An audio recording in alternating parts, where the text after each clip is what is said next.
थोड़ा शांत रहें।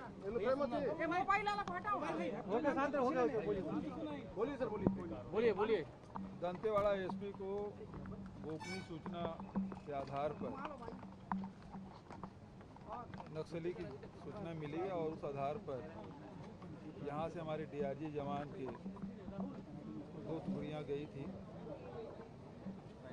घटना स्थल पे एक नक्सलियों के साथ मुठभेड़ हुआ, एक नक्सली घायल हुआ और एक नक्सली को पकड़ लिए और घायल नक्सली और जो जिन्हें गिरफ्तार किया गया था उसको लेकर वापस आ रहे थे और एरनपुर के पास आईडी ब्लास्ट हुआ जिसमें 10 हमारे डीआरजी के जवान और एक सिविलियन की शहादत हुई। हमारे जो जवान हैं वो लड़ते हुए, क्योंकि वो सूचना के आधार पर गए थे और उन्होंने नक्सली को घायल भी किया था और लौट रहे थे और उस समय ये घटना घटी जिसमें 10 जवानों की शहादत हुई। हमारे डीआरजी के एक सिविलियन की हुई है। मैं उन्हें विनम्र श्रद्धांजलि देता हूं कि परिवार के प्रति संवेदना व्यक्त करता हूं और हमारे जवानों ने लड़ते हुए अपने प्राणों की आहुति दी है। ये शहादत बेकार नहीं जाएगी, बल्कि और तेजी के साथ ये लड़ाई और लड़ी जाएगी। जहाँ भी नक्सली के होने की सूचना मिलेगी, हमारे जवान अब घेर के उनके साथ मुठभेड़ कर रहे हैं, लड़ाई लड़ रहे हैं और साथ ही साथ जो समर्पण करना चाहते हैं उसके लिए समर्पण की नीति, और यदि लड़ते हैं तो फिर हमारे जवान पीछे नहीं हटे। पिछले समय की भी घटना आप देखेंगे, लड़ते हुए हमारे जवान शहीद हुए थे। जितने हमारे जवान शहीद हुए उससे ज़्यादा नक्सलियों को नुकसान हुआ था। अभी भी हमारे जवान लड़ते हुए शहीद हुए हैं। मैं उन्हें विनम्र श्रद्धांजलि अर्पित करता हूं। सीएम साहब, आज आपकी आंखों में कमिटमेंट दिख रहा था, क्या माने और तेज होंगे ऑपरेशन? देखिए, इन 4 सालों में आप देखेंगे कि कोर एरिया में 75 कैंप स्थापित किए हैं। पहले तो बफर जोन पे ही कैंप खुलते थे, अब जगरगुंडा जाने के लिए आपको सुकमा जाने की ज़रूरत नहीं है।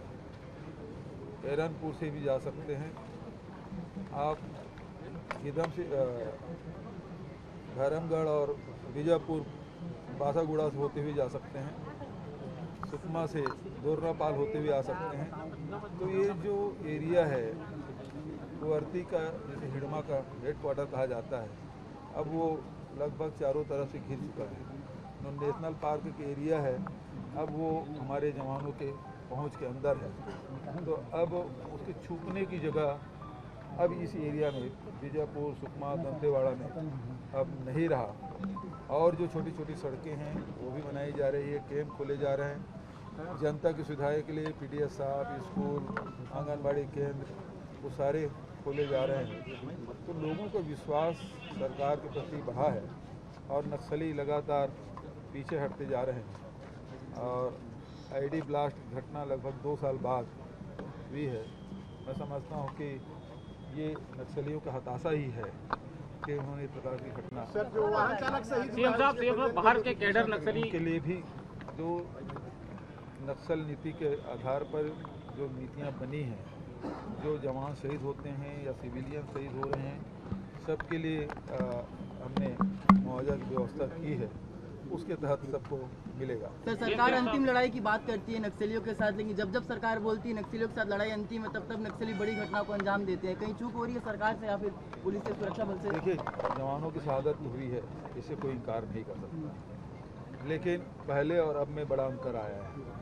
पहले कैंपों पे हमला होता था और जवान अपनी सुरक्षा करते थे। आज नीति में परिवर्तन हुआ है। अब हमारे जवान सर्च करके उसके साथ मुठभेड़ करके लड़ाई लड़ते हैं और नक्सलियों को भी अपनी जान गंवानी पड़ती है। तो हमारे जवान कैंपों में अपनी जान नहीं दे रहे हैं बल्कि लड़ते हुए शहादत हो गई। बिल्कुल सही। जो समय चुना नक्सलियों ने, चुनाव को 6 महीने शेष है, शक्ति प्रदर्शन एक तरीके का नहीं लग रहा? ये चुनाव के दृष्टिकोण से नहीं बल्कि ये जो समय है ग्रीष्मकालीन, ये उसी का रहता है, उसी का। और क्योंकि जंगलों में अब पेड़ पौधे सूख जाते हैं, विजिबिलिटी बढ़ जाती है और ये नक्सलियों के लिए भी और हमारे जवानों के लिए, दोनों के लिए सुविधाजनक होती है। तो ये अवसर की बात है कि हमारे जवान ज़्यादा शहीद हो गए, वरना हमारे जवान तो एक घायल करके और एक आदमी जिंदा पकड़ के लाए, दोनों को यहाँ ले आए हैं। एक उपचार चल रहा है और एक हमारी कस्टडी में है। तो ये इस प्रकार की घटनाएं पहली बार आप देखेंगे, बहुत समय बाद इस प्रकार की घटनाएं घटी कि जंगल में जाके घेर के नक्सलियों को पकड़ के ला रहे हैं। सर कहीं ना कहीं एसओपी पालन नहीं किया जा रहा है सर। कैंपों की संख्या और बढ़ाई जाएगी, चुनावी साल है। हमने डिमांड की भारत सरकार से और मिलेगा और कैंप भी लगाएंगे। सर एसओपी का पालन नहीं किया जा रहा है, कहीं ना कहीं देखा जा रहा है जो नक्सली। ये जो सड़क है वो पक्की सड़क है और पक्की सड़क में उसमें पैदल आना, आइडियल पोजीशन तो ये है कि वो पैदल आते हैं, लेकिन जब सड़कें पक्की बनी हुई है और तो उस हिसाब से उतना रिस्क लिए और वो आए और ये दुर्घटना घटी है। वैसे भी आप देखेंगे मोटरसाइकिल से भी पिछले समय आ रहे थे, ब्लास्ट हुआ, अभी 3 जवान हमारे शहीद हुए थे। देखिए पहली बात कि भारत के संविधान पे विश्वास हथियार छोड़े बात करना।